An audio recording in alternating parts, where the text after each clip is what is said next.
Teman-teman, ini saya ketemu dengan pakar lebah cerana ini Mas Prapto di Pratin, Serang ya. Di Serang, Karangreja. Ini termasuk master cerana. Mas punya banyak berapa cerana, Mas? Kalau yang di sini sekitar 40.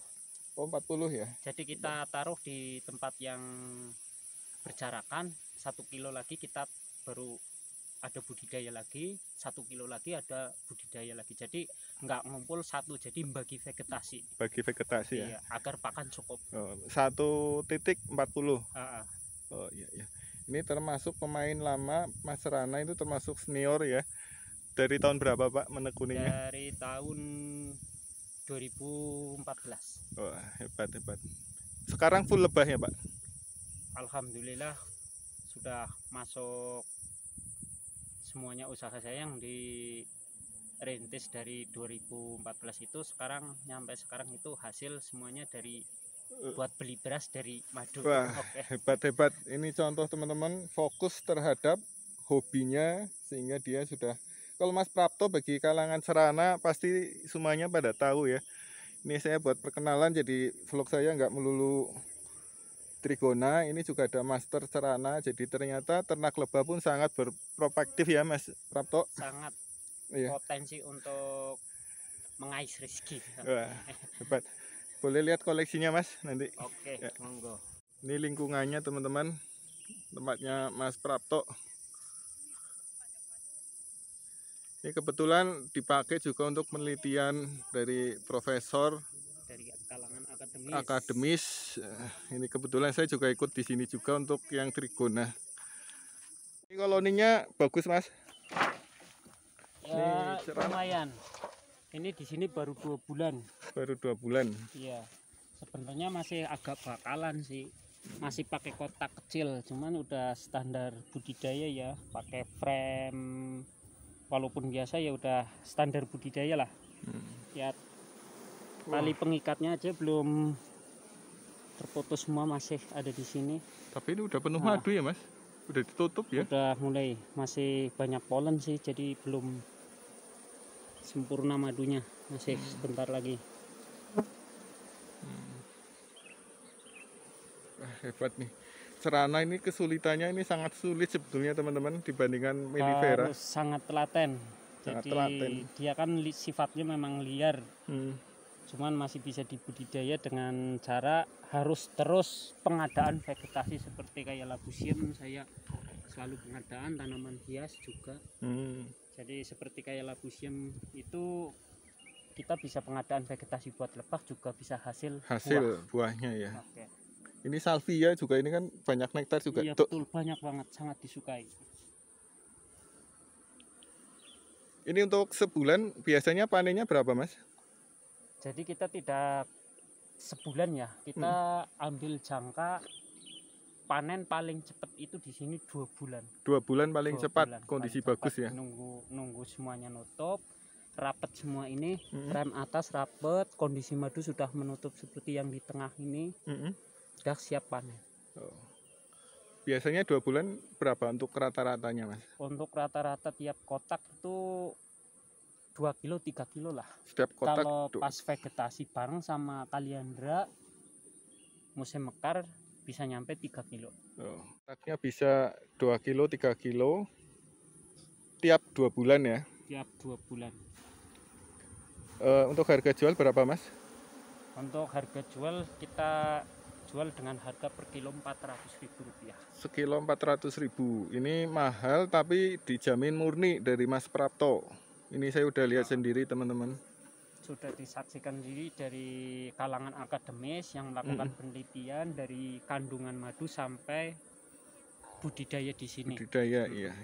Ini jadi nggak kawe-kawean. Jadi jangan heran teman-teman kenapa madu mahal, jangan tergiur madu murah karena memang tingkat kesulitannya, prosesnya itu ya. Untuk cerana juga kabur-kaburan ya Mas ya? Kabur-kaburan karena memang sifatnya itu liar. Sifatnya liar. Bisa dibudidaya cuman sifatnya liar. Ini biasanya satu kotak bertahan berapa lama sebelum kabur Mas?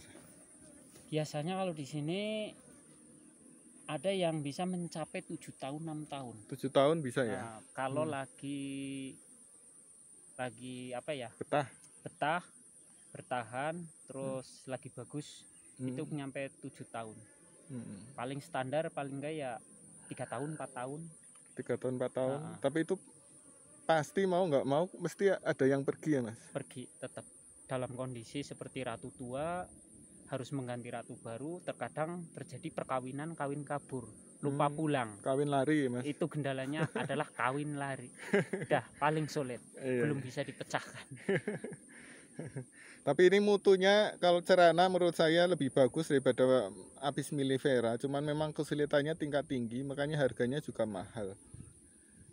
Oke, bisa ambil, incep. Oh, boleh ngambilnya gimana Mas?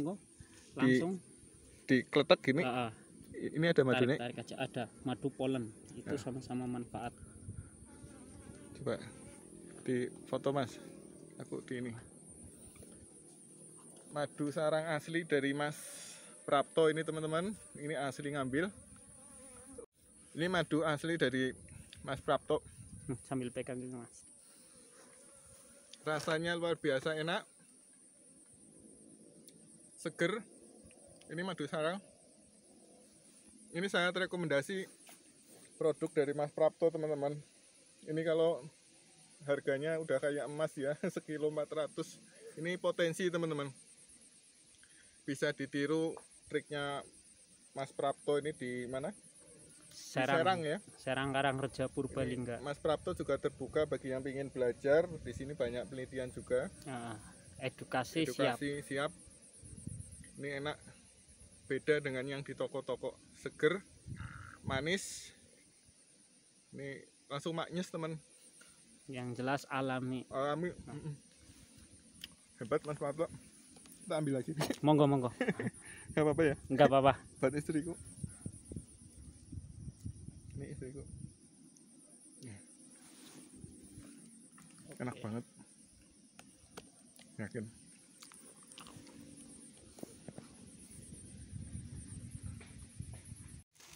Karena mungkin terlalu banyak ngisep air nira. Air nira ya. Ini teman-teman, ini benar-benar luar biasa. Apis cerana gunung ini ciri khasnya Mas Prapto. Teman-teman kalau beli di sini pasti ketagihan. Saya juga sangat terpukau dengan rasanya. Ini murni ya. Rata-rata dari vegetasi apa Mas? Powernya dari kaliandra. Kaliandra ya? Di sebelah sini ada hutan itu ratusan hektar sekeliling itu kaliandra semua. Kaliandra, wah luar biasa. Ini enak banget teman-teman, sungguh. Ini Mas Prapto, ini untuk bagi peternak pemula khususnya Cerana itu tip dan triknya apa Mas Prapto? Tipsnya adalah dengan cara bagi pemula itu sederhana aja. Kita dapat dari bolang atau menjebak. Dengan begitu kita dapat memperoleh bibit lebah dengan mudah dengan modal efisien. Itu untuk pemula. Untuk triknya kita siapkan dulu vegetasi tambahan atau lingkungan yang sudah ada. Kita prediksi berapa sih kemampuan kita akan menernak lebah di situ, apakah mungkin dalam kemampuan kapasitas 10 kotak atau mungkin bahkan bisa ratusan kotak. Jadi kita perkirakan dulu baru kita pengadaan bibit. Itu kunci utama. Jadi jangan sampai kita pengadaan bibit dulu baru setelah vegetasi ya. Itu kita akan sia-sia. Betul. Setuju Mas Prapto. Ini lagi untuk pengalamannya Prapto, untuk Cerana itu lebih berhasil untuk di daerah ketinggian mana Mas? Itu paling cocok dari ketinggian 1000 sampai 1500 bahkan hingga 2000. Kalau yang rendah kurang ya Mas? Atau kalau untuk di daerah geografis yang rendah itu kebanyakan kita akan mendapati banyak bibit lebah, cuma potensi untuk hasil madu itu sangat tipis. Kita paling hanya bisa panen dalam setahun itu paling banyak 2 kali. Bahkan tidak panen sama sekali. Jadi untuk hasil panen yang bagus itu ketinggian yang tinggi itu ya Mas ya. Dataran tinggi boleh dibilang ya Mas. Mulai dari dataran tinggi 1000 itu udah 1000 bagus. 1000 sehingga paling posisi paling bagus yaitu 1.500-1.200. Ini untuk Mas Prapto, ini pertanyaan agak saru tapi biar orang bersemangat bahwa ternyata dari lebah kita bisa menghasilkan uang atau bisa untuk menjalani ekonomi ya, terutama kita kan tinggal di desa kan potensi harus sangat digali ya Mas. Betul. Orang meremehkan kegiatan-kegiatan di desa karena apakah ini ada uangnya banyak enggak. Nah ini Mas Prapto buktinya full dari lebah. Saya agak saru Mas Prapto. Oke. Penghasilan per bulan kisaran berapa? Kalau untuk jujur ya, untuk kita hasil dari jual beli madu itu per bulan kita kisaran 3 juta untuk sementara ini. Oh, lumayan. Tapi jika stok melimpah banyak itu lebih 3 juta itu dalam masa paceklik ya? Paceklik. Kalau melimpah bisa berapa Mas? Kisaran pokoknya di atas 5 juta, 6 juta. Di atas 5 sampai 6 ya, iya. Luar biasa. Ini untuk di desa itu udah setara PNS. Jadi, lebih. Itu dari satu sudut pandang, madu ya. Padahal dari sudut pandang yang berbeda, kayak madu itu bukan hanya sekedar madu, kita bisa hasil dari penjualan bibit dan lain sebagainya. Itu belum dihitung ya. Belum dihitung. Itu tadi murni madu saja teman-teman. Iya. Untuk potensi lain kan dari jual bibit, jual vegetasi atau sebagainya, edukasi. Oh, suka diajak untuk itu ya Mas, ngisi-ngisi edukasi ya Mas? Alhamdulillah sering. Ya, jadi ini potensi teman-teman. Jadi teman-teman yang tinggal di pedesaan, pegunungan itu jangan perlu takut, ternyata potensinya luar biasa. Jadi sangat membantu di bidang ekonomi. Iya. Selain tidak menguras tenaga, kita butuh sedikit keahlian dan keuletan, kita bisa budidaya lebah. Dengan menerapkan bisa kita bercocok tanam yang selalu bersinergi dengan si lebah, jadi kita bisa panen madu daripada hasil pertanian. Oh ya betul. Ini tadi juga potensi lagi ya Mas Prapto. Ini kan juga lahannya Mas Prapto. Jadi jualan lebah, bisa jualan tadi sawinya sayur juga ya. Sayur mayur, sebagainya. Hasil buah-buahan dan sayur mayur yang bermanfaat juga untuk perkembangan si lebah. Betul. Jadi double tadi dari madunya. Dari madunya saja 3 juta, sayur mayurnya mesti bisa lebih.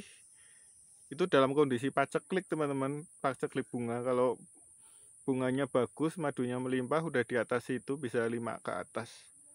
Betul. Nah, ya, nih.